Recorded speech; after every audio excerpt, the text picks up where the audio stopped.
Quand tu vois une femme et puis tu gardes son image dans ta tête et tu vas te masturber, même si tu ne l'as pas fait physiquement avec elle, dans ton esprit tu l'as fait réellement et Dieu le considère comme un adultère, comme un péché. C'est pourquoi mes frères et sœurs, même si on ne t'attrape pas dans le mal, ne vis pas dans le mal parce que Dieu sonde les pensées. Et chaque fois que tu te touches dans le mal, sache que tu pèches parce que ton corps, ta peau est à toi mêlée d'abord à Dieu et tu ne te donneras aucun plaisir si ce n'est dans la parole de Dieu. Alors regardez, cette décision draconienne que Dieu demande, couper la main droite, c'est dire quoi? Il faut un sacrifice, une décision profonde pour abandonner certains péchés. Et parmi ces péchés-là, c'est la masturbation. Vous savez, quelqu'un qui a une copine, qui a un copain, il abandonne plus facilement cela qu'un masturbateur. Parce que quand on te dit sépare-toi d'un copain, d'une copine, c'est une personne physique, tu peux dire ne me cherche plus, ne me cherche plus. Mais comment tu vas dire à ta main ne me cherche plus? Comment tu vas dire à ta peau ne me cherche plus? C'est-à-dire tu abandonnes un péché, mais la chose qui pêche avec toi est là tous les jours avec toi. C'est pourquoi faites très attention. Toi qui n'es jamais tombé dedans, n'essaye pas, tu ne connais pas l'addiction qui est dedans. Et toi qui t'entêtes à y demeurer, tu ne connais pas les profondes conséquences qui sont dedans. Frères, sœurs, c'est pourquoi la Bible dit de couper. C'est-à-dire tu dois accepter la discipline de l'esprit. Et je vous assure mes frères et sœurs, pour s'en libérer, tu dois avoir une conversion authentique. Si tu as une conversion superficielle où on vient à l'église, on danse, tu seras toujours dedans. Toujours dedans. On a fait des statistiques, comme je l'ai dit en France, 80% disent se reconnaître dedans. 80, vous vous imaginez. Alors mes frères et sœurs, toutes les forteresses dans vos pensées qui vous y encouragent, vous disant non, Dieu comprend, ce n'est pas grave, tu l'as fait seul. Faites très attention à ces forteresses, elles vont vous faire rater l'enlèvement. Les masturbateurs iront en enfer. Les masturbateurs ne seront pas enlevés comme les prostituées et les adultères. Pas de différence. Pas de différence. À ton niveau, oui, il y a une différence, mais pas au niveau de Dieu. C'est pourquoi, frère, tu dois reconnaître que c'est un péché pour que Dieu t'en délivre. Mais si tu présentes des philosophies, Dieu dit, celui qui touchera mourra. Il y a des choses qu'on touche qui tuent. Il y a des choses qu'on touche qui empêchent de réussir. Ils ont touché à Haï, ils ont touché plutôt bien de Jéricho, ils ont échoué. Ton mariage peut échouer à cause de cela. Si déjà tu es célibataire et tu t'habitues à avoir du plaisir seul, ta femme aura du mal à te satisfaire, ton mari aura du mal à te satisfaire. Donc tu es là, célibataire, tu es déjà en train de détruire ton couple. Tout seul, mais tu détruis ton couple. Vous devez le savoir, vous tous qui êtes dans ces choses-là, vous devez savoir que vous êtes déjà en train d'abîmer votre couple dans le futur.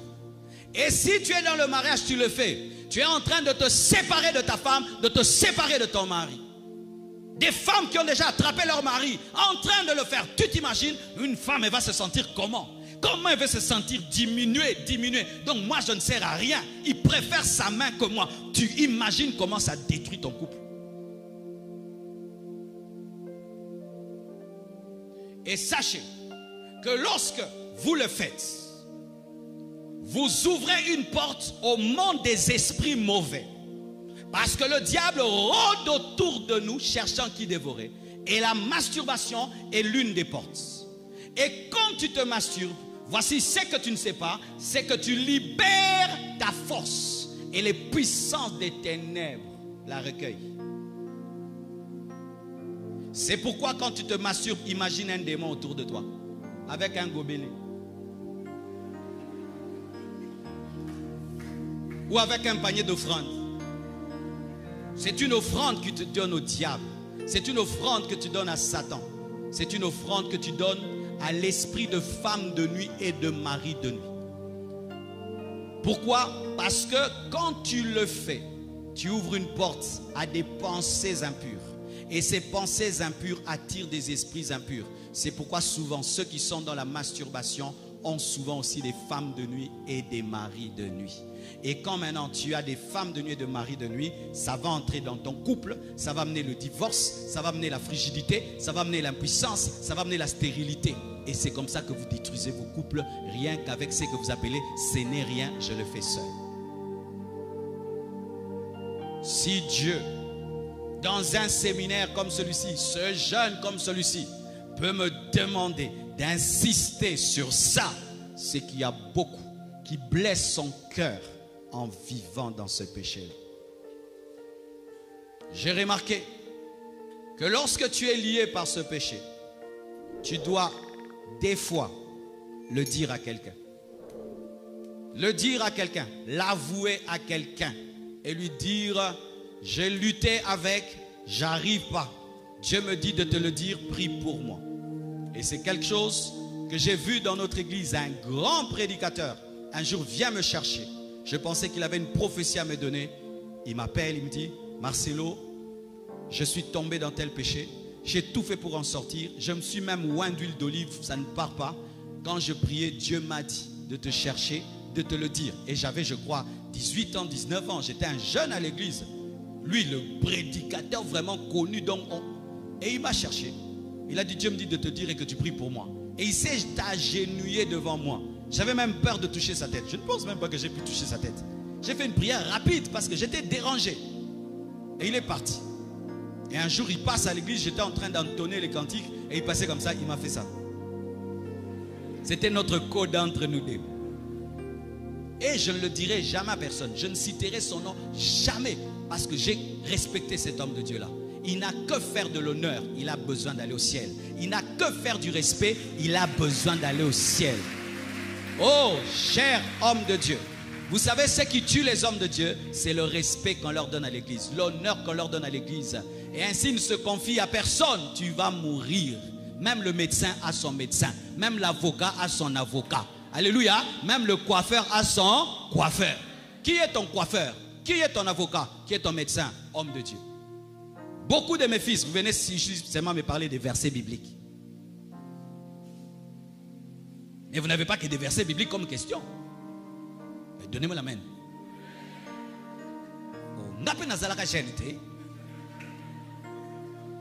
Vous venez seulement, pasteur, alors j'ai vu le ciel ouvert. Mais il y a d'autres choses qui s'ouvrent, tu n'en parles pas. Ah oui. Et sachez que moi, je ne suis pas le pasteur des parfaits. Hein. Les gens qui me connaissent vraiment, ils le savent. Beaucoup de gens ont une fausse image de moi, que Marcelo, si tu crains Dieu, il t'aime. Si tu as des défauts, il te jette. Jamais. Je respecte beaucoup les personnes qui se révèlent telles qu'elles sont. Parce que ce sont elles les vrais chrétiens. Les vrais chrétiens. Frère, tu as un problème pareil. Peut-être tu n'auras pas le temps d'entrer dans mon bureau. Tu peux même en parler à un de tes amis. Tu lui dis, non frère, prie pour moi. Je me suis battu dans le secret, ça n'arrive pas. Ça ne part pas. Parce que certains péchés, pour te quitter, il faut que tu puisses humilier Satan qui veut que tu caches. Parce que certains péchés ont la force que quand c'est caché. Le jour seulement que tu dis, la puissance s'en va. Mais si tu caches, tu vas cacher jusqu'à ta mort. Et on va te chercher au ciel. Tu es vraiment dans l'enfer, là où le feu est bleu. Au milieu là. Parce que toute ta vie chrétienne, tu étais dedans. Tu étais dedans. Et maintenant imagine que toute ta vie chrétienne, tu es dedans. Et nous, on suppose que tu crains Dieu. Alors imagine, samedi, tu es tombé dedans. Mais nous, dimanche, maintenant, il y a beaucoup de démons qui tombent ici. Beaucoup de gens qui ont des démons qui tombent ici. Et puis on te dit, frère, viens poser les mains. Toi-même, tu sais ce que tu as fait samedi. Mais est-ce que tu vas dire, hé, tu vas seulement venir. Au nom de Jésus. Au nom de Jésus. Au nom de Jésus. Au nom de Jésus.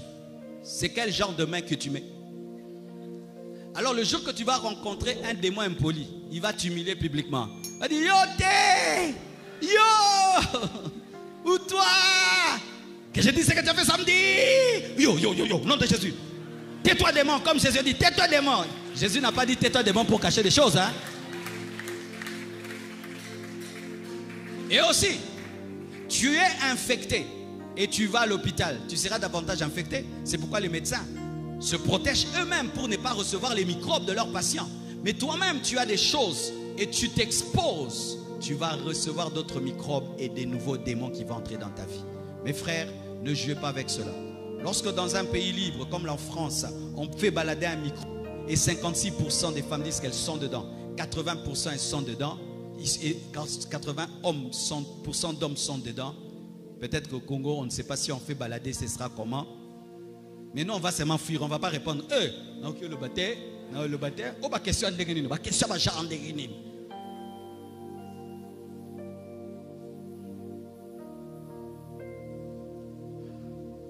C'est pourquoi aujourd'hui, nous allons prier contre les femmes de nuit et les maris de nuit qui ont profité de ce péché. On va aussi prier contre cette force, cette puissance qui te cherche. Mais si pendant que je prêche, le Seigneur t'a convaincu que tu dois en parler à quelqu'un, fais-le, parle. Et si quelqu'un te le dit et tu le sors, Dieu te frappera. Qu'il quelqu'un te confie son secret et toi tu le sors, maintenant Dieu va te frapper. Parce qu'un homme qui s'humilie devant Dieu, il faut l'honorer, il faut le respecter. Que Dieu vous bénisse abondamment.